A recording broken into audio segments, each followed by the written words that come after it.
नामदेव जी रोज जाते थे विठ्ठल का दर्शन करने और रोज प्रार्थना करते, मेरी मैया रोज भोजन बनाती है, आप कभी पाने के लिए आओ ना ठाकुर जी।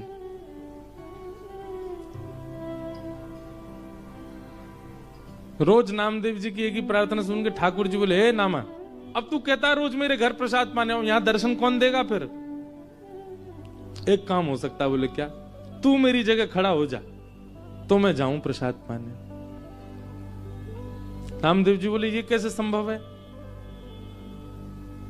बोले तू आना, मैं श्रृंगार करूंगा तेरा, बिल्कुल पंडरीनाथ बना दूंगा और फिर मैं जाऊंगा तेरे घर प्रसाद पाने। नामदेव जी बोले, कोई बात नहीं, मैं वंचित रहूंगा, मेरी मां तो प्रसन्न हो जाएगी। नामदेव जी पंडरीनाथ भगवान की जगह खड़े हो गए। अब भगवान सामने खड़े होकर बता रहे, ऐसे खड़े हो। नामदेव जी ऐसे खड़े हो गए। नेत्र बंद कर लो। बोले कर लिए। ठाकुर जी ने स्पर्श करके बिल्कुल श्याम वर्ण के जैसे ठाकुर जी वैसे बना दिया। अब ठाकुर जी बोले, अब तुम पंडरीनाथ हो गए हो? बोले जी। अब याद रखना 3:30 बजे सुबह काकड़ा आरती होगी, मंगला आरती। और काकड़ा आरती में ये पुजारी लोग बिल्कुल विचार नहीं करेंगे, ठंडे जल से नवाएंगे, ठिठरना नहीं। उसके बाद तुमको दूध से नवाएंगे, ठिठरना नहीं। नामदेव जी बोले, मुझे नहीं बनना पंडरीनाथ। बोले नहीं, अब तो तू खड़ा ही रहे यहीं पे, अब तेरे को भी तो पता चले मुझे क्या अनुभव होता है। और काकड़ा आरती में नियम होता है कि ठाकुर जी श्री पंडरीनाथ भगवान के मुंह पे मक्खन ऐसे रख देते हैं, मक्खन ऐसे चिपका देते हैं पूरा, और फिर उसके बाद आरती करते हैं ठाकुर जी की। कभी जाओ पंढरपुर दर्शन करना मंगला का, काकड़ा आरती बहुत सुंदर होती है। तो ऐसे मक्खन रख देंगे, मन तो होगा तेरा खाने का पर चाटना नहीं। अगर नेक भी मक्खन खत्म हुआ तो पुजारी बहुत मारेंगे। मैं कुछ नहीं करता, मैं केवल चुपचाप खड़ा रहता हूं। उसके बाद तुम्हारा श्रृंगार होगा और श्रृंगार के बाद फिर द्वार खोल दिए जाएंगे, सब भक्त आके चरणों में प्रणाम करेंगे और कुछ भी मांगे देना नहीं, सुन लेना। विधि का विधान, कर्म का विधान सब उनको योग्यता दे देगा। तुम सब पर दया करके कुछ भी मत दे देना, नहीं तो लोग कुछ भी मांग लेंगे। अब खड़े रहूं, मैं जा रहा हूं। और अर्धरात्रि में श्री पंडरीनाथ भगवान नामदेव जी के घर गए। द्वार जाकर के खोलो।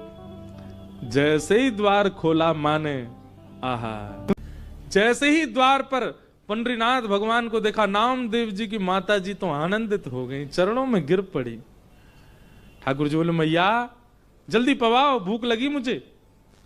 ये पुजारी लोग एक ही चीज खवा, पूरन पोली खवाते रहते हैं मुझको रोज, मेरा मन भर गया, अब कुछ और पवाओ।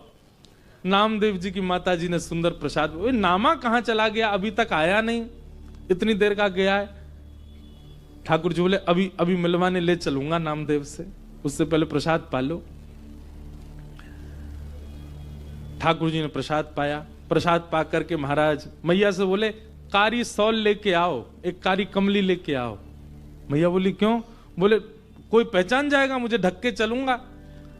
और एक कारी सौल ठाकुर जी ने ऐसे सिर के ऊपर के ओढ़ी, केवल नेत्र दिख रहे हैं, बाकी पूरे ठाकुर जी ढक गए। और मैया से बोले, चलो मेरे संग। कहां?